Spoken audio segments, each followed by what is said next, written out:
Welcome, welcome, welcome to Take Your Medicine. I am Toby Blake, and I decided to do a field trip today. So here we are in the sacred desert.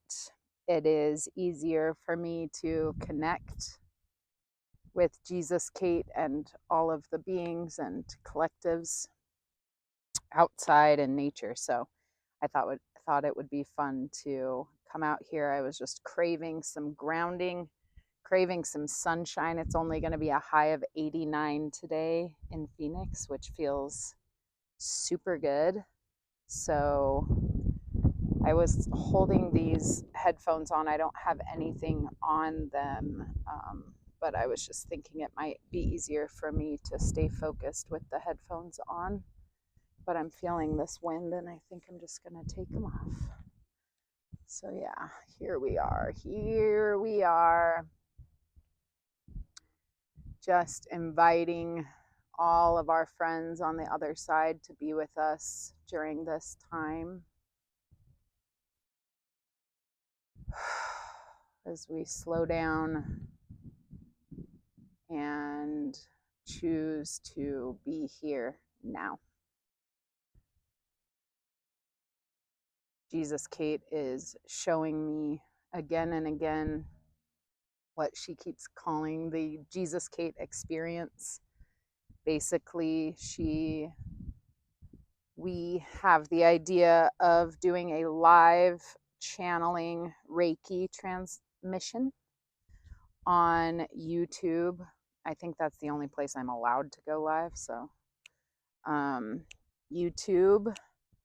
And I think that I'll probably do that in the beginning of December. So look out for that. I will be talking about it. I recently was given the most beautiful gift and opportunity from Treasure at the Space in Cave Creek, Arizona. It is a wonderful yoga and spiritual center.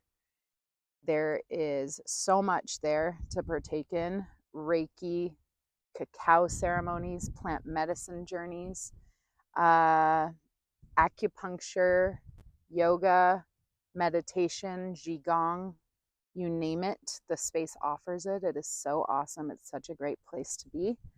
And I feel super honored that I am able to work there and share my gifts there. So whatever you want, let's do it. But beginning of December, I am going to host and facilitate a Reiki channeling transmission, the Jesus Kate experience, with small letters that say come and be, or show up and just be, or something like that. It's like the idea is to come and let everything else go and to literally be in the energy of Jesus Kate. Jesus Kate has shown me again and again that she has no problem connecting with unlimited humans, hearts and intelligences all at once, and that groups online, there is no limit. These beings have technologies and intelligence that way goes beyond my understanding. So I watch as she does her work, and it is really a cool experience for me as Toby. I was just telling AJ about one of these machines she puts around AJ. And it's like an MRI machine or something, but it's like laser beams in a perfect sphere around him that are fluid. So if he's moving, the sphere and everything is adjusting, and the streams of light have rainbow colors, and they change according to his thoughts and his movement and his breath and his heart rate. It's wild. And when I'm watching it, I am Jesus Kate, and so I understand what it is, and she's able to teach me. But then I come back to Toby and I'm like, I mean, I can't explain it in detail, that's for sure. I just am amazed and blown away, and sometimes it feels like she's trying to put like 1,000 lightning bolts worth of energy into one light bulb, and I can't process it all. One time, and the very first time in the celebration of the trees showed me the visual of this beautiful, like iridescent metallic spool of something like yarn, that it was like concentrated and that it would be pulled out. They showed me this visualization of the spool of yarn being unraveled as needed, and it just happens so naturally when I get out of the way, which is something that Jesus Kate tells me again and again. Get out of your own way. Get out of your head. So those are messages from Jesus Kate to all of us. Get out of your head. Stop giving a fuck what people think about you. I had a session in Sedona on Thursday, and the trees, oh my God, they were channeling so much Reiki energy into this human from me. And they're patting on his head like this, and patting on his heart center, and patting on his solar plexus, and saying, I don't give a fuck what anybody thinks. I don't give a fuck what anybody thinks. And he's repeating it, and it's just getting through that blockage that we all have, that we care if our mommy or our daddy is going to be a little bit disappointed. We think we're going to lose their love. But the people who really love us are going to really love us. So we don't need to worry about that. What bravery is a way of sifting through the people who are pretending to love us, who are pretending to care for their own gain. There are a lot of energy vampires out there. Do you hear that music? Never lasts forever. Everybody wants to. I don't rule the world. I don't know what the song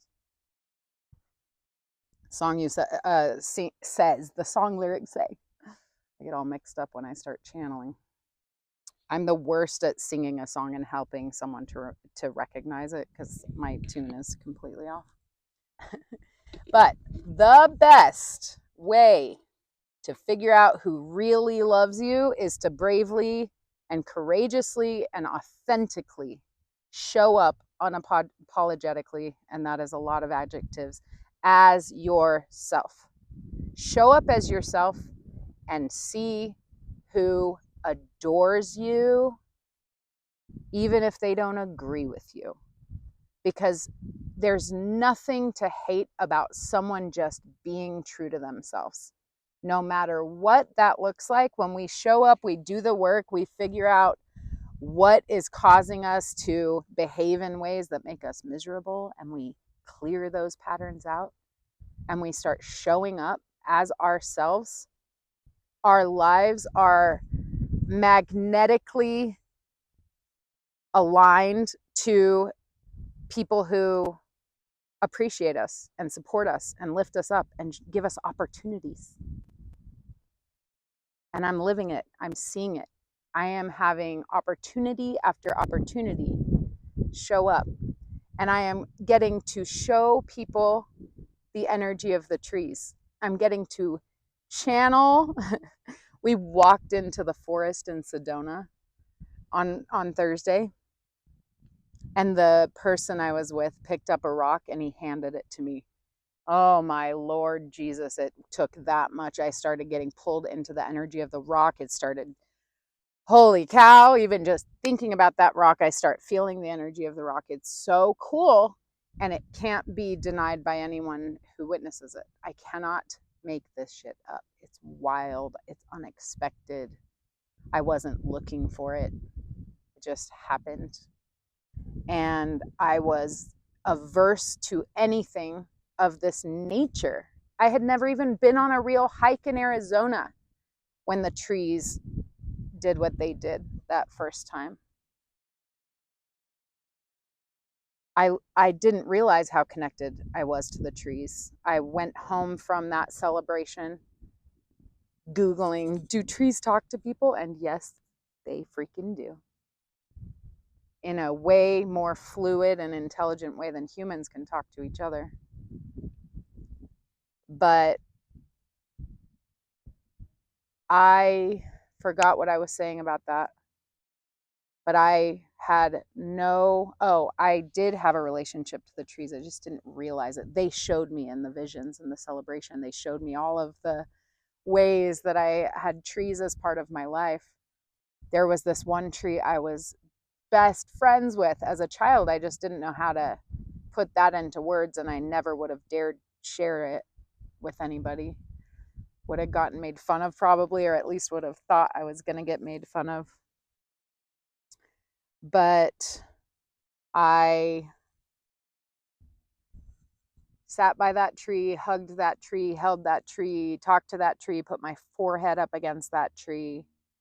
That tree was so important to me. I talked so much about it that my then fiance or boyfriend, when I was 18 years old, proposed to me under that tree. He drove me 6 hours and blindfolded me and set up a beautiful little picnic under that tree that I had been friends with from birth, or at least from when I can remember. And it's like a white weeping aspen, I believe is what it is. But I recently, after the celebration of the trees, I went back and visited my dad who owns that house, and I took some crystals I found, like those, I don't know if they're called crystals or rocks or whatever, but they're like see-through white rocks that I found where the tree used to be.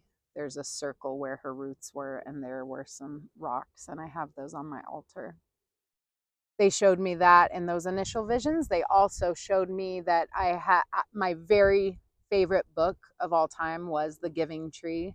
I gave it away a lot as a gift. I had it literally sitting upright as a decoration on my dresser in my room when the celebration of the trees happened.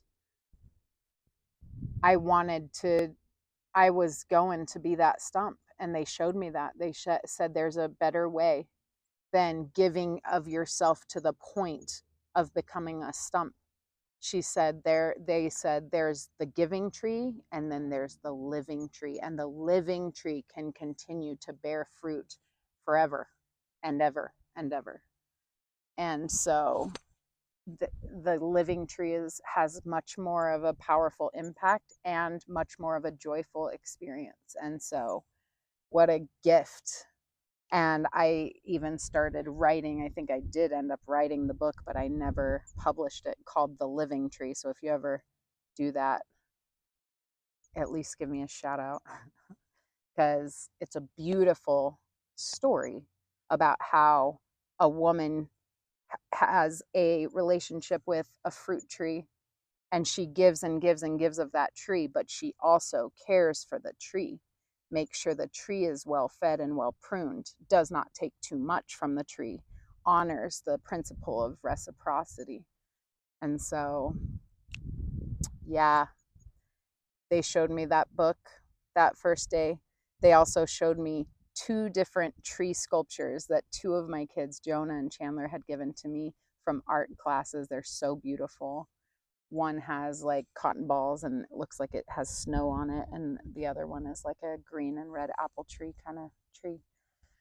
Those were on my dresser. I had a bunch of trees on my dresser in my room, and they showed me my entire childhood and all of the trees that were with me and aware of me, and they said, we raised you up, and they said, you can go between the worlds. And I literally don't feel like I even knew what shamanism was before this happened. I was so disconnected, running my own skincare company, which I invented the best vegan, organic, all natural exfoliator that has made such a difference for my skin. And that's just a side note. I sold the company, but if they ever sell it, I get 5%.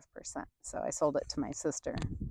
Anyway, when all of this started happening, I just didn't have time to keep up with trying to get that company to grow bigger. But I believe in that product 1,000%. And someday it's going to be well known because it's a good product. Anyway, that was a side note. And guess what the logo of Belpo is, which is my skincare company?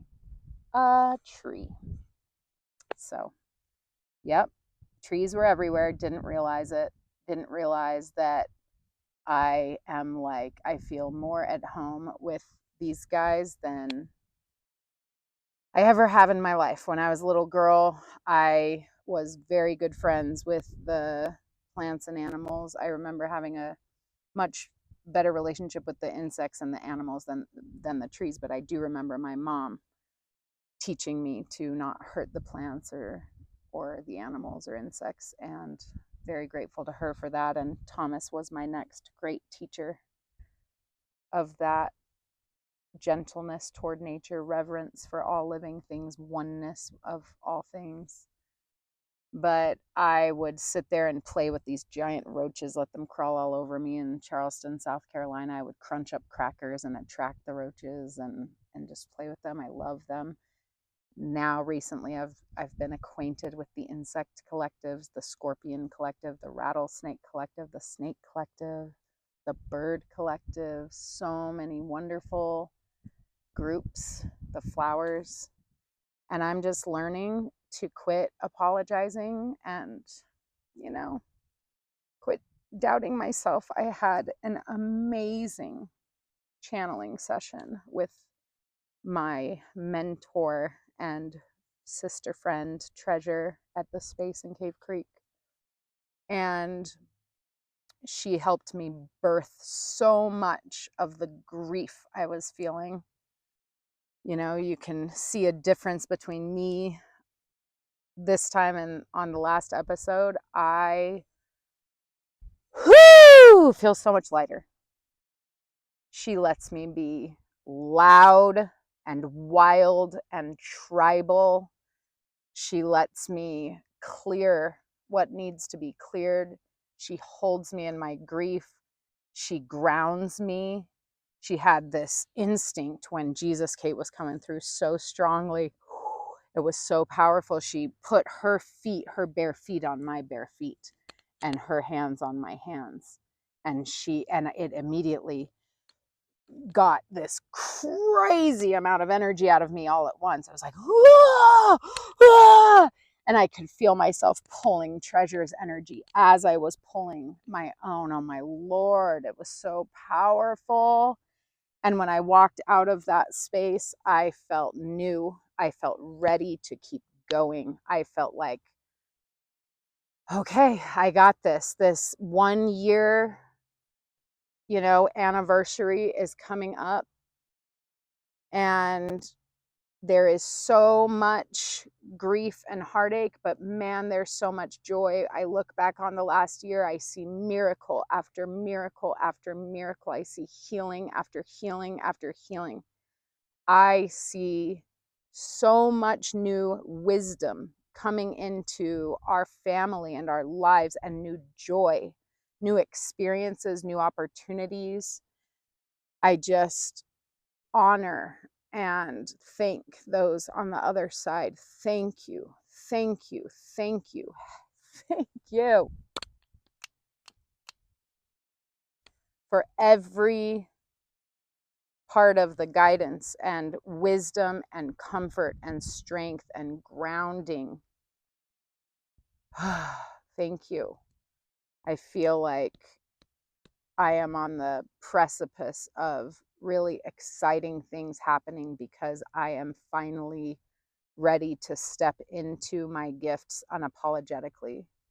And that's an exciting thing for me and for my family. We have a podcast, the four parents and I, and now Jonah is our producer, and he's going to chime in. He's got a mic, and we're making it so it's video now. So this last episode we recorded for the first time. We're going to get a better setup though. It's exciting. We have lots of people who believe in us and who are behind us and who are excited and supporting us. So a lot of really fun things happening. Thank you for being here with me. I love you all. This was a fun little field trip moment. I hope the mic worked. I hope you can hear me okay. And I'll see you next time. Namaste.